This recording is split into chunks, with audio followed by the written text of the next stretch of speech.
Natural que nosotros tenemos del universo.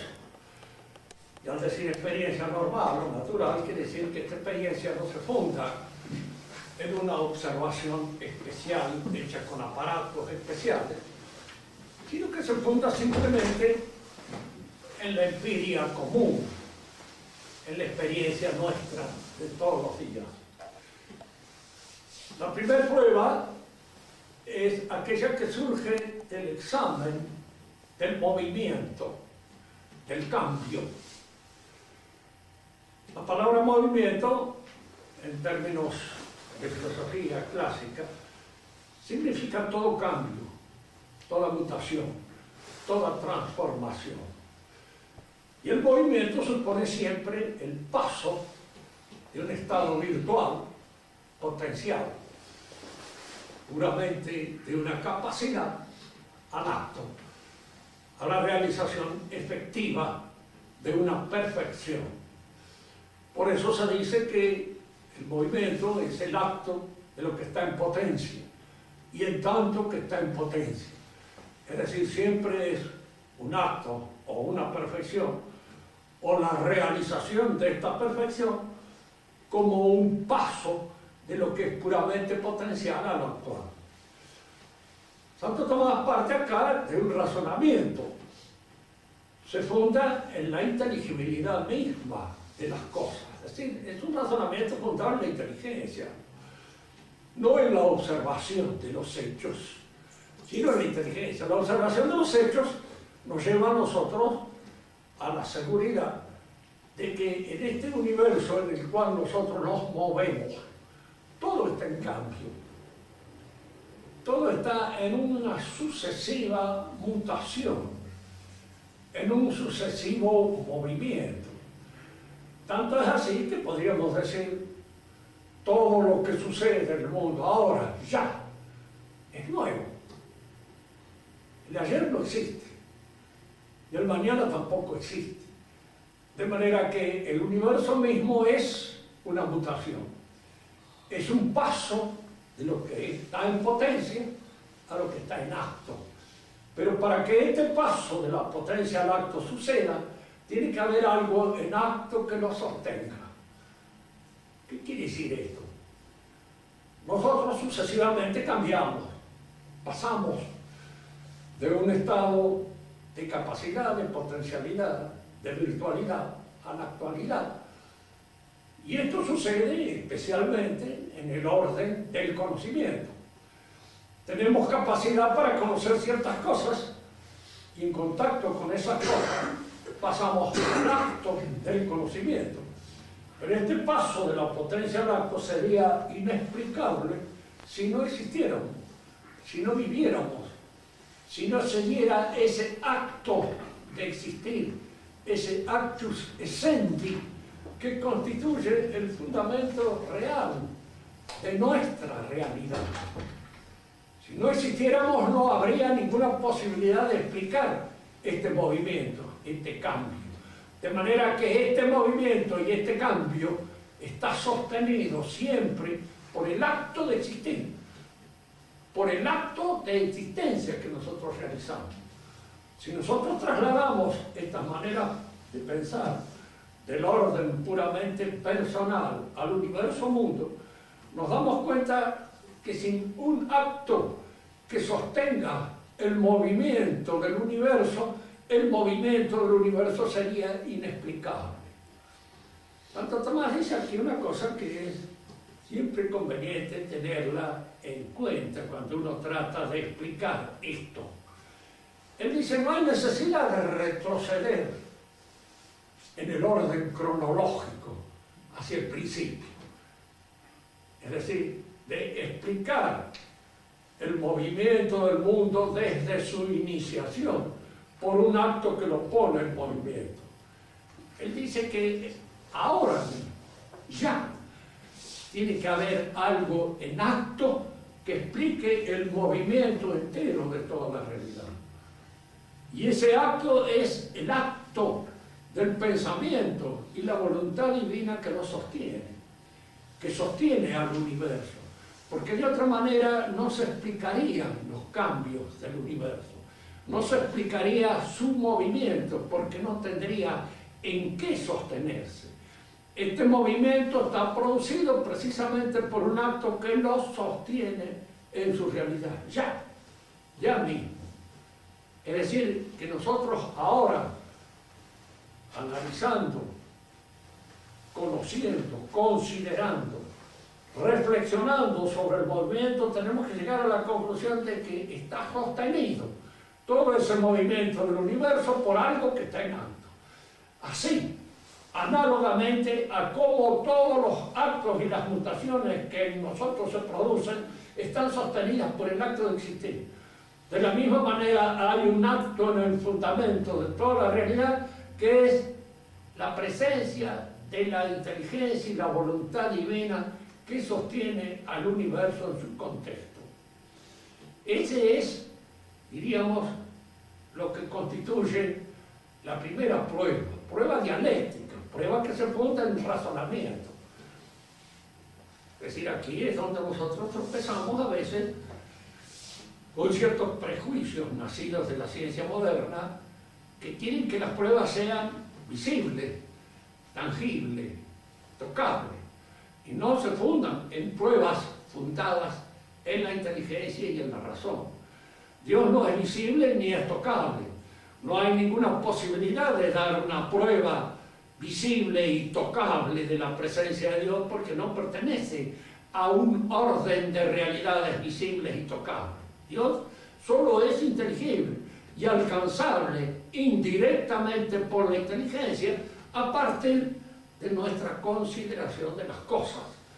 Las cosas reales no se pueden sostener en sí mismas si no están sostenidas por un acto essendi que las sostiene en su propia realidad. Si no, se desmoronaría el mundo, no sería nada. No habría ese paso constante de la potencia al acto. Las demás pruebas de la existencia de Dios son similares a esta, en el sentido que casi todas ellas parten de un hecho que nosotros podemos observar, podemos ver, e infieren la presencia de un principio en función del cual esos hechos se explican, y sin los cuales esos hechos no tienen una explicación plausible.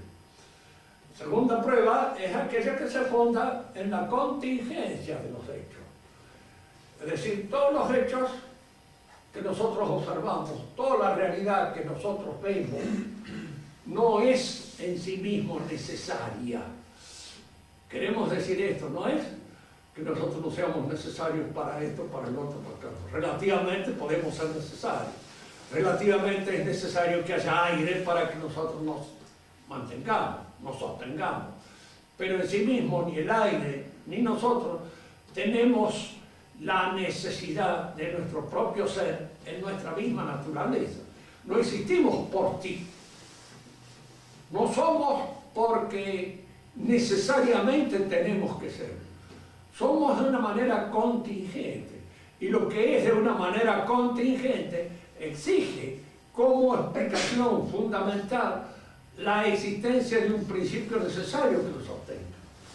Sin algo necesario que esté en el fundamento mismo de toda la realidad, no hay ninguna posibilidad de explicar este universo que se nos presenta como contingente, como que teniendo un nacimiento en el tiempo, surgiendo de qué. Fíjense que las explicaciones a veces científicas suelen en esto caer en pedido a nuestra imaginación, que no lo son las explicaciones de tipo metafísico. El Big Bang puede parecer una explicación para alguien, pero en realidad no es ninguna explicación. Es decir, que haya habido un estallido en función del cual todo lo que constituye la variedad misma del universo ha ido desplegándose. ¿Desde dónde? ¿A partir de qué? Fíjese que este pensamiento o esta idea de que el caos engendra la realidad es una idea antigua y es una idea que nace en nuestra civilización otra vez de nuevo a partir del romanticismo. Es una idea que, transportándola del orden del mundo físico al orden del mundo de los hombres, es aquella que permite a los hombres creer de que todas las cosas van surgiendo, por ejemplo, del pueblo. El pueblo es el nisus, es el conato, de la cual surge todo lo que es. Una idea romántica, una idea absurda al mismo tiempo, porque no explica nada.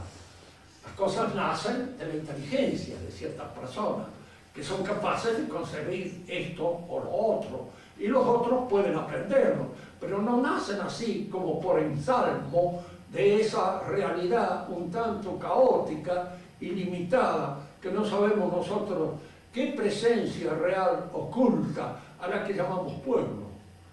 Cuando nosotros hablamos de la voluntad del pueblo, de las ideas del pueblo, de la sabiduría del pueblo, estamos hablando tonterías en el aire, que no tienen absolutamente ningún fundamento real, es decir, no tienen fundamento inteligible. Se fundan en esa apreciación puramente romántica de que del caos surgen las cosas. Nosotros podemos decir aquí con Descartes y con todo el tipo de piedra, es nihil nihil fin, de nada nada surge. Del caos no surge nada si no hay algo en acto que lo hace. Las cosas que aparecen ante nosotros tienen una inteligibilidad. Y la inteligibilidad de una cosa supone una inteligencia que las realiza. Kant suponía que esa inteligencia era la nuestra. Y que nosotros, al pensar, al conocer, al ver las cosas, las componíamos, las conformábamos, las hacíamos inteligibles, las conformábamos al modelo, a la matriz propia de nuestra inteligencia. Era nuestra inteligencia la que recibía esas especies de sensaciones caóticas, las ordenaban en su interior y constituían el universo, que venía a ser el universo una proyección de nuestra propia inteligencia.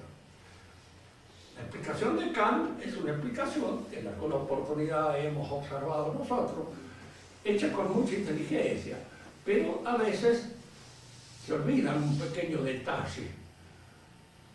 El pequeño detalle a veces es este: ¿por qué razón nos equivocamos? Porque de acuerdo con la forma de pensar de Kant, el error no es posible. Todo lo que se me presenta a mí está así, en mi inteligencia, y está conformado por mi inteligencia. Y luego cuando yerro, ¿en dónde se produce el desfasaje? ¿De mi inteligencia con qué? Aquí es donde el pensamiento clásico nos enseña. El conocimiento, siempre en el conocimiento puede haber un desfasaje entre lo que yo entiendo y la idea divina que sostiene la realidad. Yo trato de comprender la idea divina, pero nunca la comprendo en toda su plenitud. ¿Por qué no la comprendo? Pues si la comprendiera en toda su plenitud, las cosas estarían en mi mente, tal como están en la mente divina. Y tal como están en la mente de la segunda persona divina, que es la persona divina misma, reflejada en su propio pensamiento, exhaustivo y total. Nosotros eso cometemos errores, y el error supone un desfasaje, es decir, supone de alguna manera la imposibilidad de que nuestra inteligencia cubra toda la inteligibilidad de las cosas, porque nuestra inteligencia no es la inteligencia de Dios. Conocemos lo que podemos, nos aproximamos al pensamiento que Dios tiene de las cosas, y en esa aproximación al pensamiento que Dios tiene de las cosas es donde se juega toda la limitación, la proyección y la posibilidad de nuestra inteligencia. Partimos entonces siempre de este hecho, que es un hecho que se impone a nuestra inteligibilidad. Todo lo que hay en el universo está sostenido por una inteligencia capaz de pensarlo y de sostenerlo. Hemos dicho en varias oportunidades aquí hablando y exponiendo la prueba de la existencia de Dios de tipo platónico, que cuando nosotros penetramos en una realidad, lo que realmente la constituye es una idea, es una programación de los elementos materiales que la constituyen.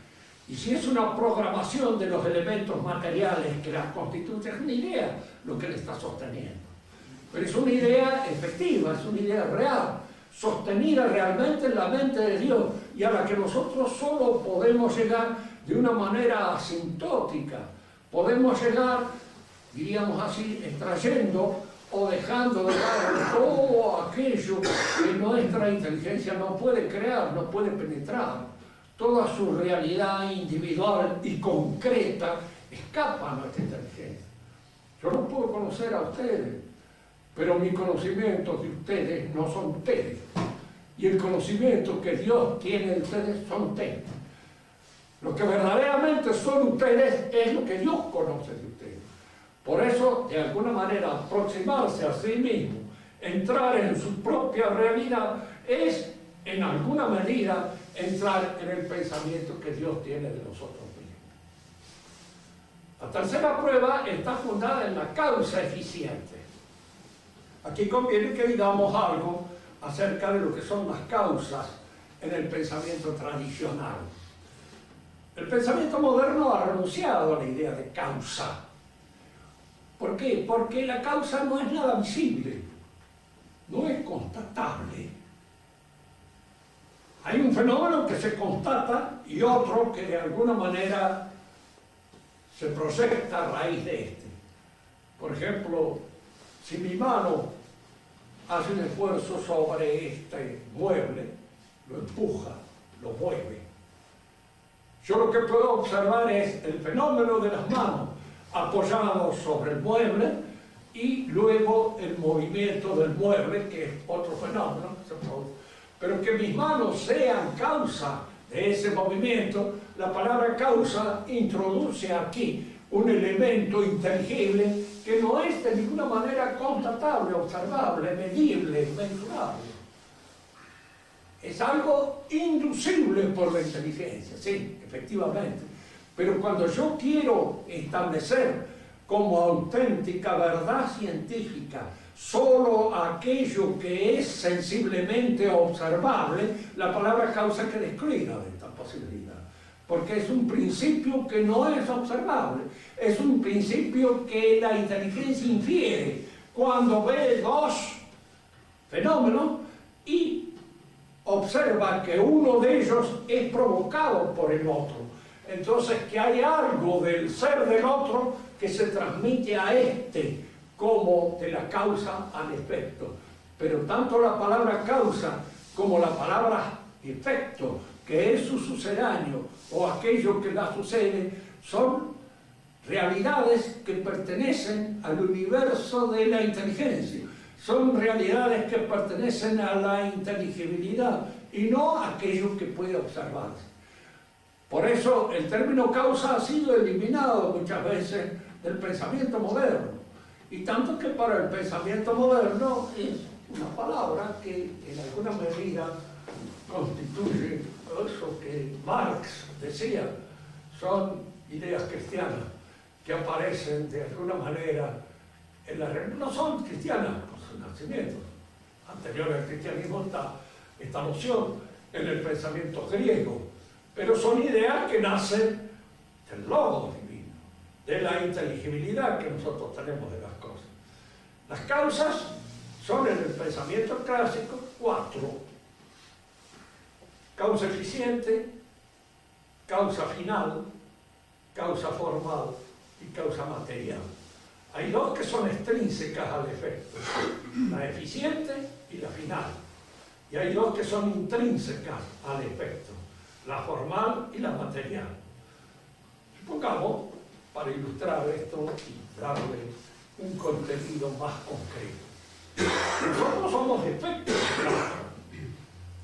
Hay una causa eficiente, aquella de las cuales dependemos en nuestra constitución real, aquella de la cual dependemos en lo que se llama nuestro nacimiento.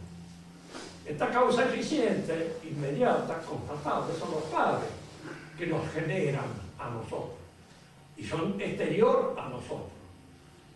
Hay una causa material, es decir, son los elementos que constituyen nuestra realidad, estos elementos que configuran el aspecto físico de nuestra realidad, aquellos que están en los gametos que nos generan y que de alguna manera son y provienen de nuestros padres. Es esto lo que nos ascribe a una raza, nos ascribe a una familia, nos ascribe a un pueblo.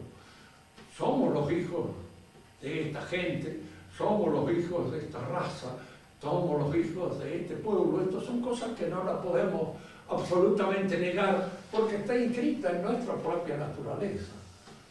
Y luego está la forma, el alma nuestra, aquello que constituye la causa formal, aquello que anima ese contenido corporal que está dado por los gametos reproductivos, que está dado por lo que el padre y la madre aportan, los anima, los sostiene y los hace ser estas personas que somos nosotros. Ahora, es indudable que la causa eficiente de esa causa formal, de esa alma, no puede ser un padre. Diríamos, un embriólogo me diría, no son los padres, ¿quiénes son? Están ahí, los gérmenes. Sí, bueno, pero ustedes no dejen de observar y no pueden dejar de observar que este ser que nace es una persona, un yo, absolutamente nuevo, que no es el padre ni es la madre, que no está como yo, como persona, como futuro dueño de su libertad, como futuro señor de sus actos, no está contenido en ninguno de los dos gametos. Ninguno de ellos los contiene.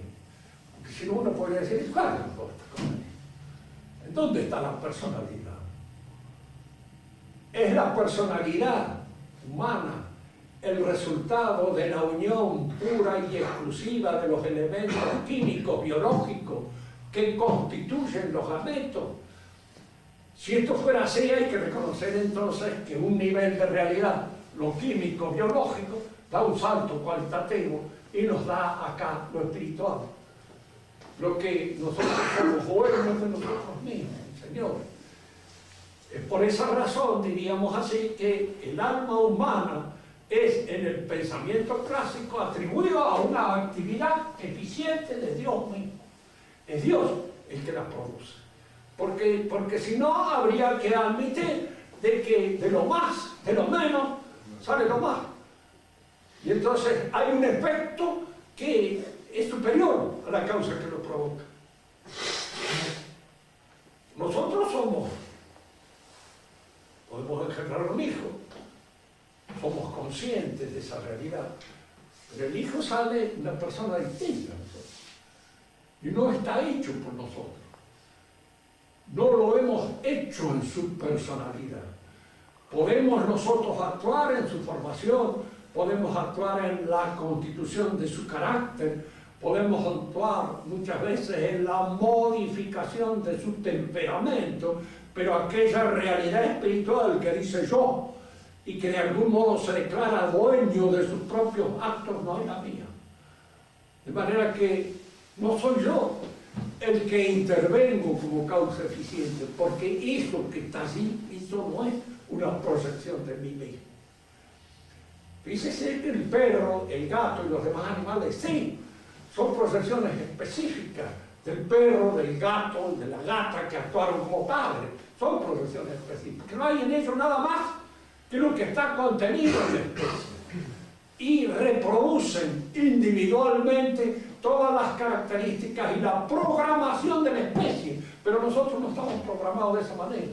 Y podemos estar programados de una manera que incluso pueda ir contra la ley de la especie. El que se suicida va contra la ley de la especie. El que actúa de una manera distinta, él se niega, diríamos así, a muchos actos que la especie le propone, lo hace con toda conciencia y lo hace por una determinación y una decisión que es en él personal. La materia viene de los padres, nos ascribe a un pueblo, nos ascribe a una raza. La forma viene de Dios. Y esta forma que viene de Dios es lo que constituye la causa formal de nuestros actos.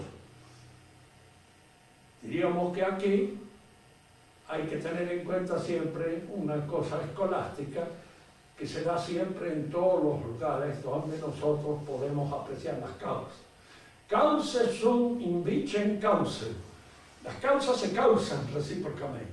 Que uno se preguntara esto: admito que existe una causa eficiente, capaz de producir un efecto. Admito que existe una causa formal, algo que determina las características, los constitutivos de esta realidad. Pero ¿por qué hablar de causa material? ¿Acaso la materia no es pasiva? ¿No recibe pasivamente la influencia, la impronta de la forma? Y si es pasiva, ¿por qué le llamamos causa? Porque no es totalmente pasiva. Causa sunt invicem causam. La materia en alguna manera resiste o coadyuva a la acción de la forma. La materia ejerce una cierta influencia en su pasividad sobre la forma. Lo vemos nosotros muchas veces en el hecho, por ejemplo, alguien quiere hacer una estatua con una madera. No siempre la madera es dócil a la acción del artífice. Y esa oposición que la materia pone es la que a veces puede modificar un poco el tono, el matiz, las características de la acción que el artífice quiere darle a la estatua. La forma, entonces, en alguna medida, sufre la influencia, ya sea por el carácter de resistencia o no, de la materia que está informando. Y la causa final es aquello para lo cual una realidad está hecha.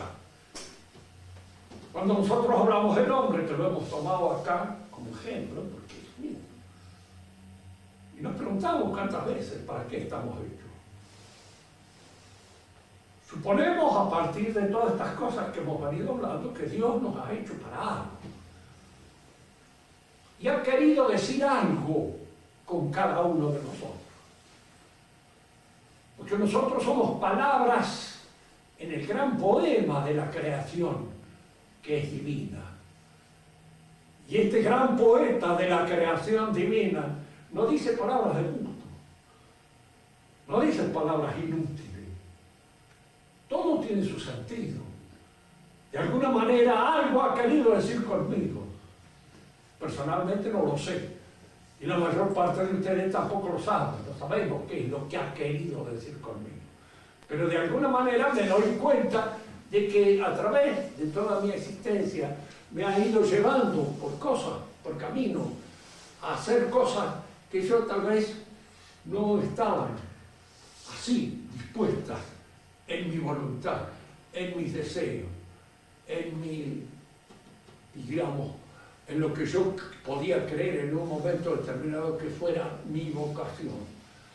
Yo me he llevado por caminos diferentes, a enfrentarme con situaciones diferentes, y en esas situaciones diferentes he ido extrayendo la experiencia de la cual puedo tener.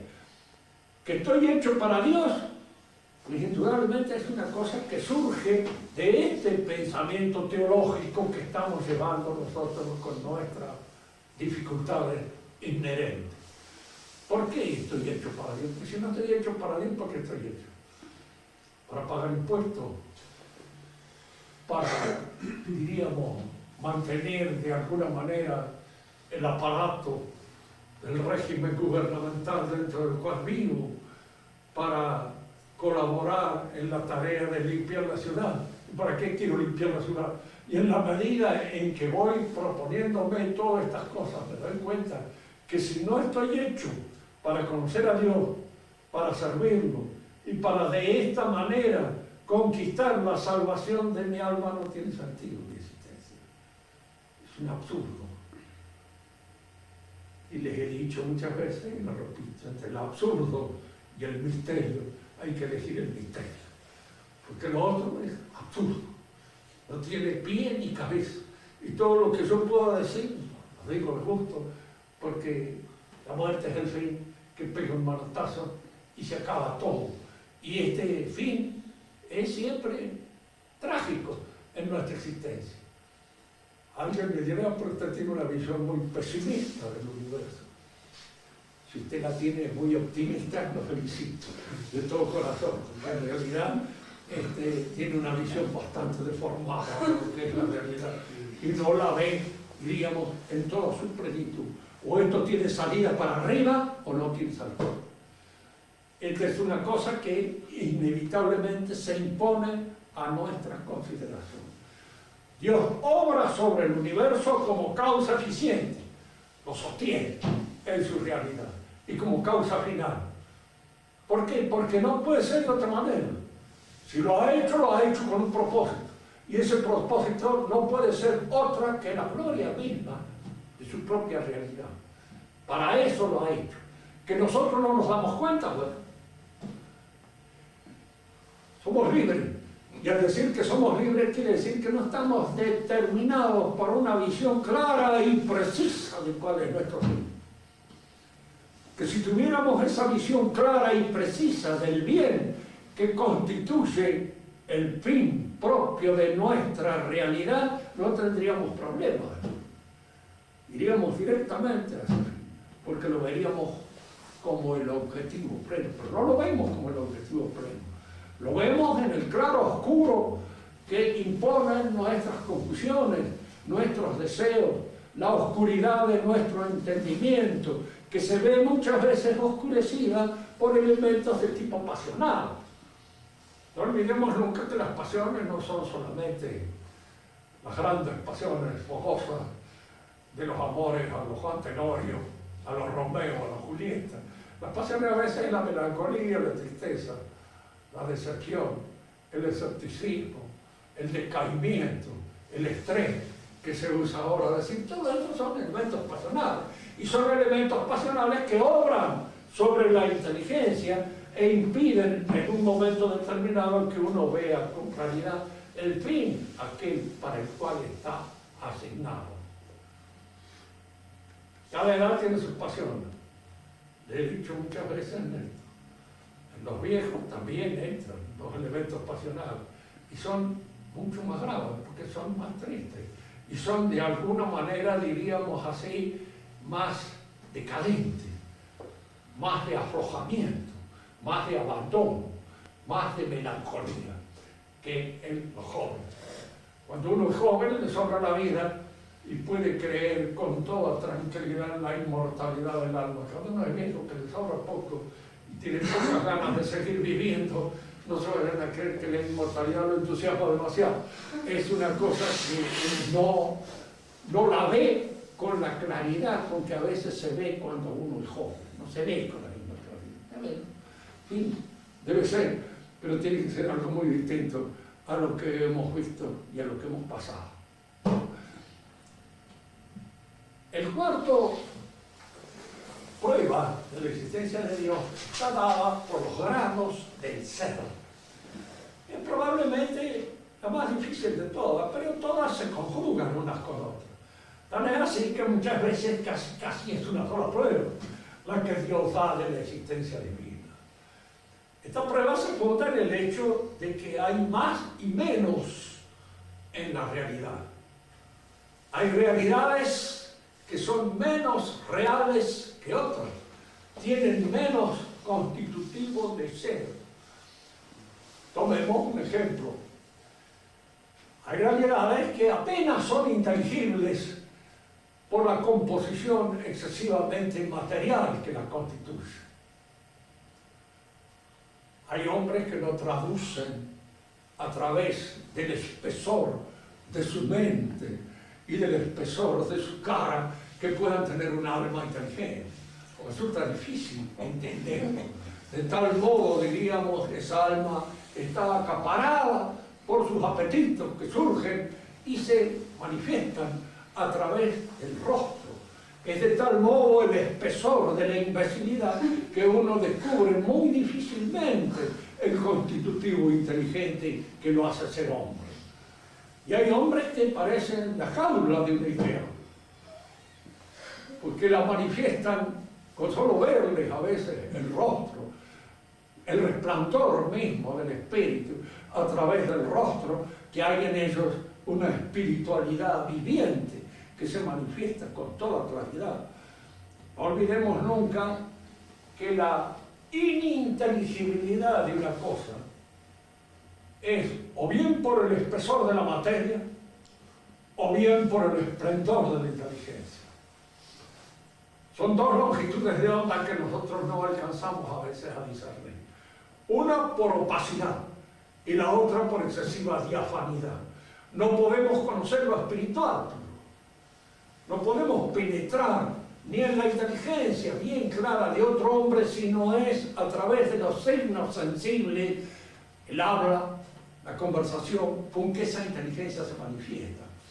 Esa inteligencia se me manifiesta a través de las expresiones sensibles que yo debo captar en primer lugar para penetrar luego en la interioridad de esa inteligencia y darme cuenta de su altura, de su profundidad, de su proyección, que de otro modo no puedo percibirla. La inteligencia pura es inescrutable para nosotros. No la podemos entender ni a la nuestra misma. No podemos penetrar en nuestra interioridad. Tenemos que pensar, y no se olviden, pensar es hablar. Aun cuando las palabras se digan en secreto, se pronuncien intrínsecamente y no se pronuncien extrínsecamente, uno está pensando con palabras. Y al pensar con palabras está pensando con signos sensibles, con signos sonoros, que son los que me permiten a mí mismo conocer la interioridad propia de mi pensamiento. De otro modo no lo conozco.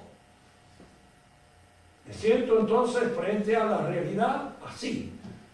La realidad tiene grados de ser.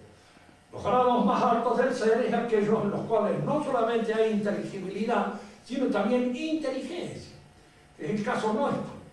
Y esta inteligencia que se manifiesta fundamentalmente en la posesión de uno mismo. Piensen bien en esta palabra. ¿Qué es la posesión de uno mismo? ¿Qué es eso que en términos de buen español llamamos el señorío? Aquello que me hace ser dueño de mi propia realidad. La pregunta que ahora cualquiera se le puede ocurrir, ¿crees que soy verdaderamente dueño de mi propia realidad? No soy hasta por ahí nomás. A veces mi realidad se me escapa, se me va de la mano. Aparecen elementos en mi personalidad que escapan al control de mi señorío, que se van del control de mi señorío, que me hacen hacer cosas que no quisiera hacer. Y las hago. Video meliora, provoque, deteriora secum, dice en latín. Veo lo mejor, estoy de acuerdo, y hago lo peor. Porque en un momento determinado, viendo lo mejor, estando de acuerdo que eso es lo que debo hacer, hago lo peor, porque no hay un control de mí mismo. Porque hay elementos pasionales que se me escapan, porque hay elementos apetitivos de los cuales no logro un dominio completo y se me van. Entonces, en la realidad nosotros observamos que este aumento de ser, esta capacidad de ser más, esta gradación del ser está relacionado con la posibilidad de la posesión de sí mismo. El ángel, el verdadero ángel, es el que es dueño de su propia realidad. El diablo ya no es más dueño de su propia. Por eso no conoce el bien del intelecto, como dice Dante. No conoce el bien del intelecto. conoce el mal, conoce todos los laberintos que conducen a la caída, pero no lo conoce. Por eso va y lo tienta a nuestro Señor. ¿Por qué? Porque no lo conoce, no sabe qué es Dios. Sospecha que puede haber eso de la envidia, de la rabia, de la fastidio, pensar de que este hombre es la encarnación divina. Pero no lo sabe con seguridad. ¿Por qué? Porque si lo supiera con seguridad, no varía. Pero no lo sabe con seguridad y por eso no lo ama. Él ha perdido la posesión de sí mismo. Y al perder la posesión de sí mismo, ha perdido gradación en la realidad. En Dios la posesión de sí mismo es absoluta, total. Por eso, en ciertas oportunidades hemos hablado, porque siempre salimos frente a esa objeción de los que ponen la voluntad de Dios por encima de su inteligencia. Dios puede hacer un círculo cuadrado, ¿no? Hemos dicho muchas veces que no lo puede hacer. ¿Por qué? Porque es absurdo, es estúpido. Y Dios no hace cosas imbéciles, hace cosas inteligentes. Porque en él la posesión de sí mismo supone la posesión de una inteligencia absoluta. Y la posesión de una inteligencia absoluta significa el dominio de su propia realidad.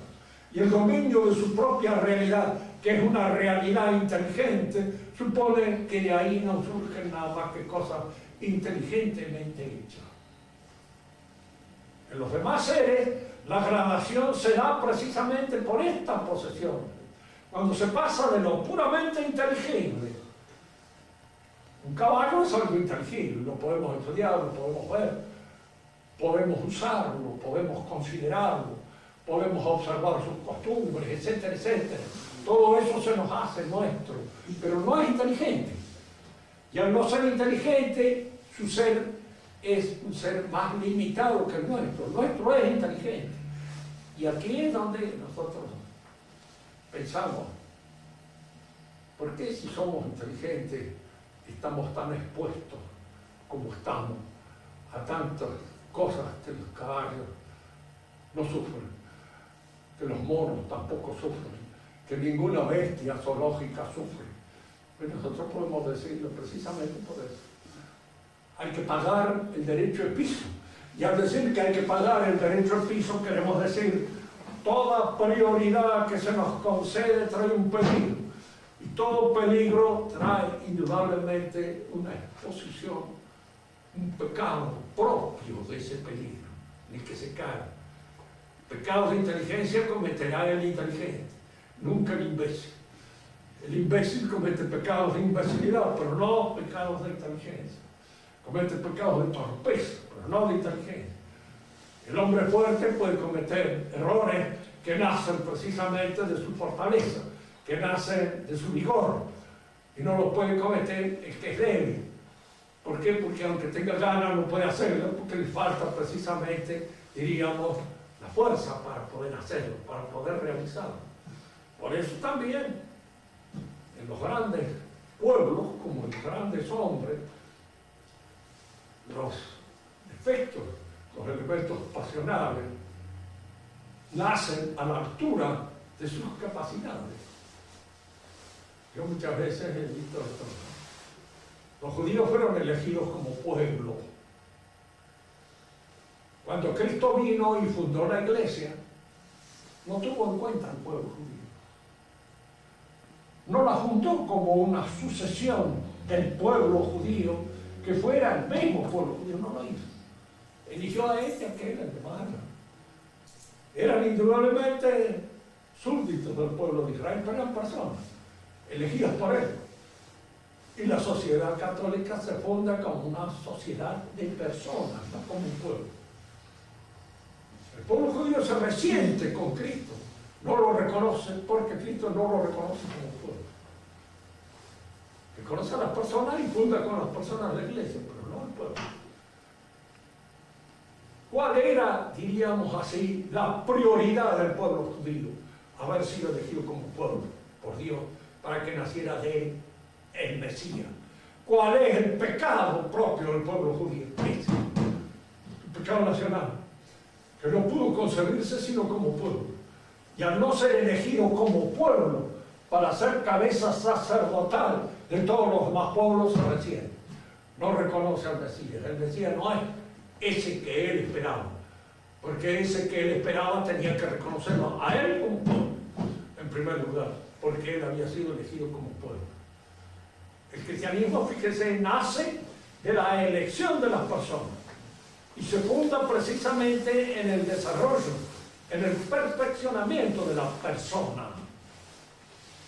Estamos destinados a ser santos, a ser perfectos.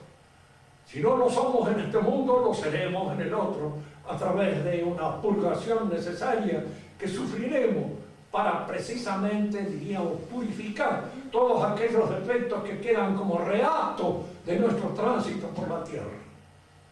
Sí es, pero al cielo llegaremos perfectos y seremos personas perfectas.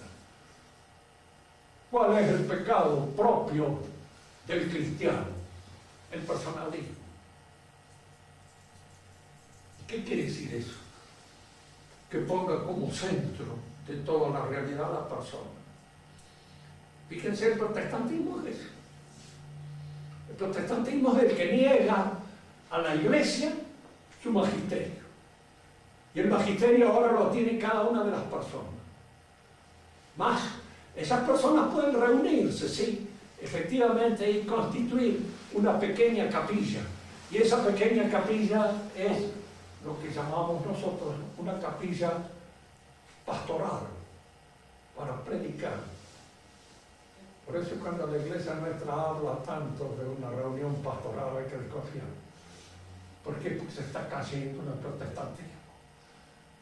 Las iglesias protestantes sí se reúnen para comentar la Biblia, pero el comentario de la Biblia queda librado a la interpretación de cada uno de nosotros, de cada persona. Y es esa cada persona la que en alguna manera decide sobre lo que Dios ha dicho acerca de nosotros y de nuestro destino.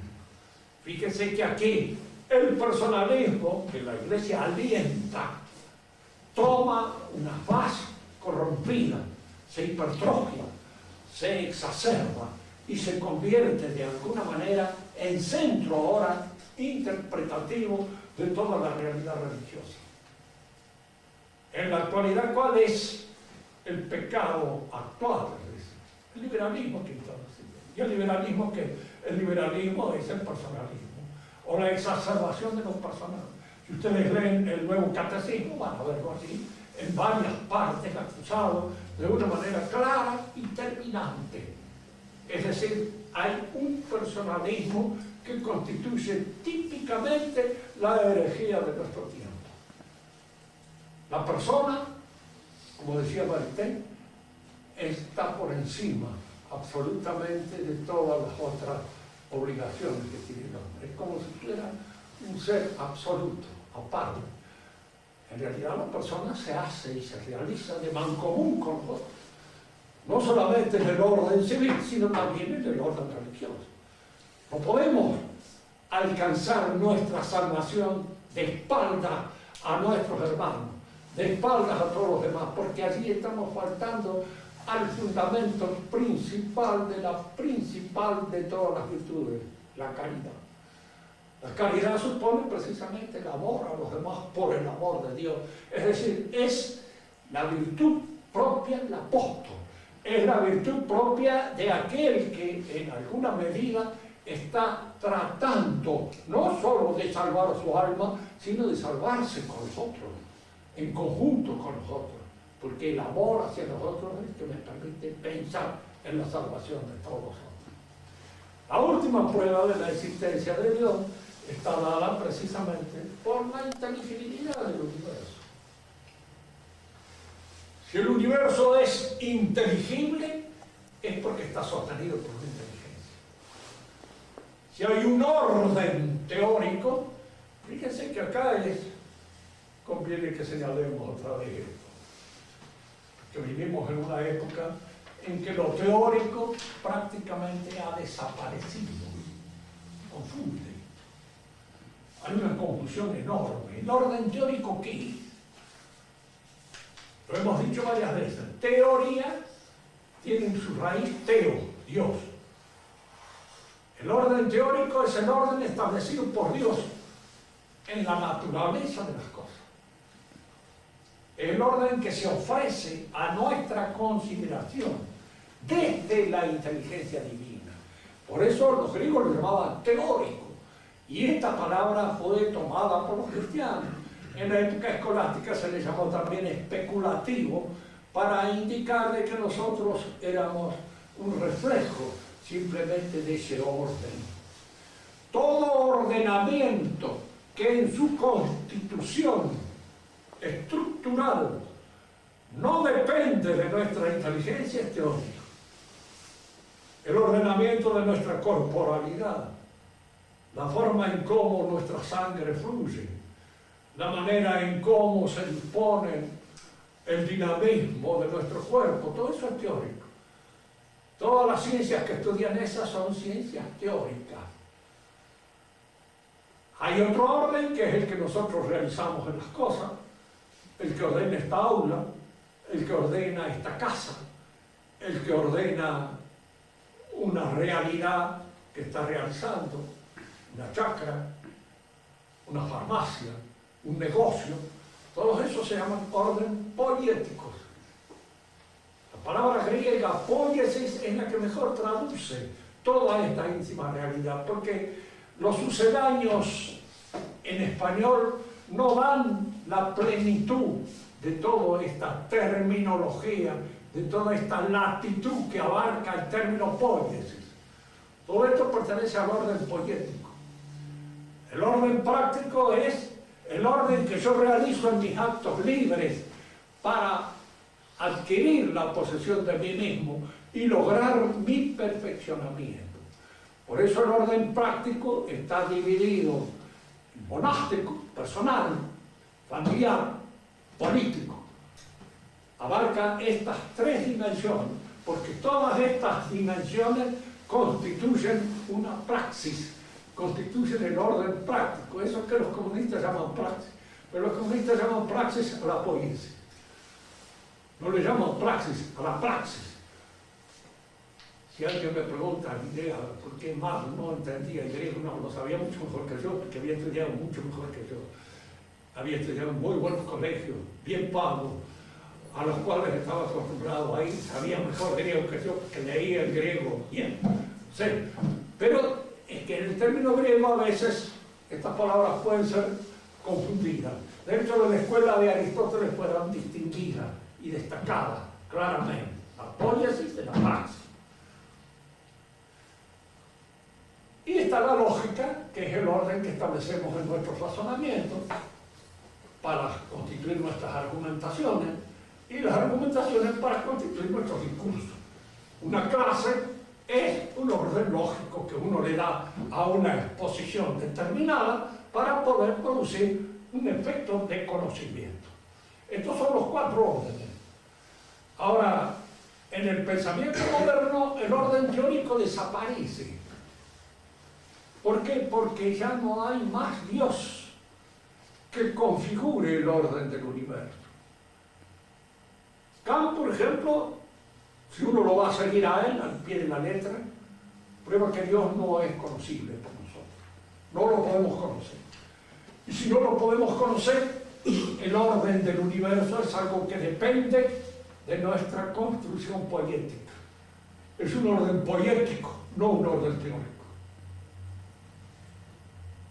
Y el orden que realizamos en nuestros actos también resulta ser un orden poético y no ya práctico, porque en la praxis está dependiendo uno del conocimiento que uno tenga del hombre y del conocimiento que tenga de Dios para poder organizar la vida libre y darle el sentido que esta vida puede tener. Marx es el que de alguna manera es heredero de todo este pensamiento moderno confuso, el que le da a todo este pensamiento moderno una codificación determinada, establecida, y convierte la realidad en materia, dice él. ¿Qué quiere decir? ¿Por qué para Marx todo es materia? Porque todo es transformable, porque todo se puede rehacer, porque todo se puede reconstruir, y porque el demiurgo que construye la realidad es el hombre. Entonces el hombre es fundamentalmente un poeta y toda la realidad es poiesis. Y como en la poiesis hay dos aspectos que distinguir: el plan y luego la ejecución del plan. Y el plan está subordinado a la ejecución del plan. Yo le digo aquí a Comadrán que para hacer una casa hay que planificar. Y ese plan tiene que ser posible.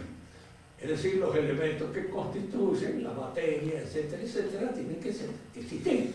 Que darse la posibilidad de efectivamente realizar esa construcción o esa casa. Si yo llamo teoría a la planificación, la subordino fácilmente a la praxis, que le llamo a la ejecución de la obra. El Marx está actuando una mentalidad moderna, típicamente poética, que se da ya en los dos pensadores idealistas, Kant y Hegel. En ellos hay esta concepción poética del universo, con la diferencia de que Marx dice que hay que hacerlo. Ahora hay que realizar. Dejémonos de estar pensando en que esto se puede realizar, sino en realizar. Con esto damos por terminada nuestra referencia a las tesis tomistas y quedo a la disposición de ustedes si quieren que les dé algunas otras clases. Podemos conversar. ¿Tienen alguna pregunta que hacer? A ver, usted, Clarita, que está dispuesta a hacer preguntas. Profesor, perdón. No, primero. No, para sacarte la dificultad. En Marx, la praxis, ¿qué es bien? No entiendo cuál, porque... Bueno, ahí la palabra praxis le da el sentido de lo que nosotros llamamos poiesis. ¿Pero qué vendría a ser? ¿Como teoría y práctica al mismo tiempo? Lo que pasa es esto: él llama teoría a la parte planificadora de un proyecto poético. Pongamos, por ejemplo, quiero hacer un gobierno, lo planeo. Esa planificación le llaman teoría política. Y luego viene la realización, y que le llama praxis. Pero está hablando mal el griego, es decir, no es que lo hable mal el griego, porque el griego se presta a estas confusiones. Siempre fue un idioma muy rico y que se presta mucho a las confusiones en el uso de las palabras. Por eso los bizantinos discutían tanto y hablaban tanto. Los latinos menos, porque tienen más precisión jurídica en el uso de los términos. Pero a partir de la escuela de Aristóteles se le dio poiesis al nombre, a la ejecución de obras, exteriores o interiores al hombre. O por ejemplo, si te presentas delante de alguien y querés hacer un papel X, hacer un poco de teatro. Bueno, eso ya pertenece a la poiesis, no a la praxis. Porque la praxis es aquello cuando ordenas todas tus actividades en función de tu perfeccionamiento. Pero cuando querés imponer una imagen o querés dar una impresión determinada, haces teatro. Y al hacer teatro estás en la poiesis. Peinarse es poético, vestirse es poético, arreglarse, todo eso pertenece al orden de la cosmética, que es poética.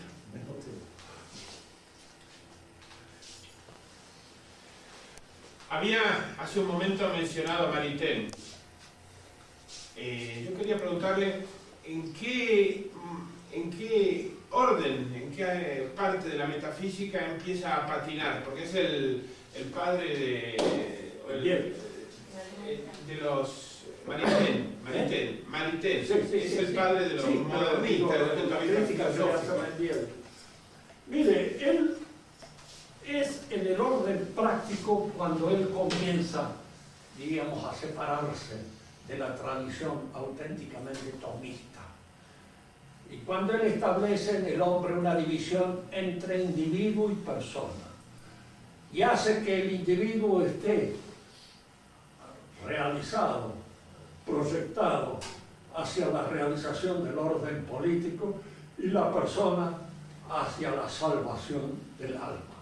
Entonces establece en la personalidad una división, establece lo que podríamos llamar un dualismo entre individuos, lo que me pertenece, lo que yo puedo hacer por la organización política de la realidad y lo que yo debo hacer para salvar mi alma, como si esas dos cosas fueran independientes la una de la otra.